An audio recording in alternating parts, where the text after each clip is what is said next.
तर बाळासाहेबांच्या खऱ्या शिवसेनेला मोदी नकली म्हणतात असं संजय राऊत यांनी म्हटलेलं आहे। बाळासाहेबांच्या स्मृतीस्थळावर मोदींनी जाऊ नये असं देखील संजय राऊत यांनी म्हटलंय। मोदींना बाळासाहेबांचा आत्मा शाप दिल्याशिवाय राहणार नाही अशी टीका देखील संजय राऊतांनी केली आहे।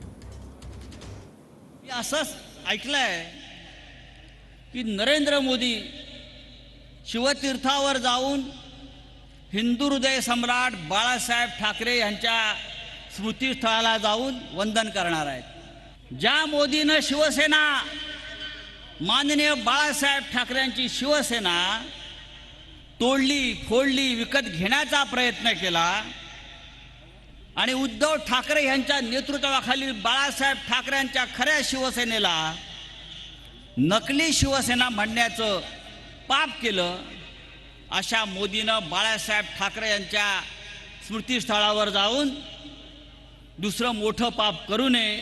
बाळासाहेब ठाकरे यांचा आत्मा तुम्हाला शाप दिल्याशिवाय राहणार नाही आणि हा शाप तुम्हाला आधीच दिलेला आहे, लक्षात घ्या।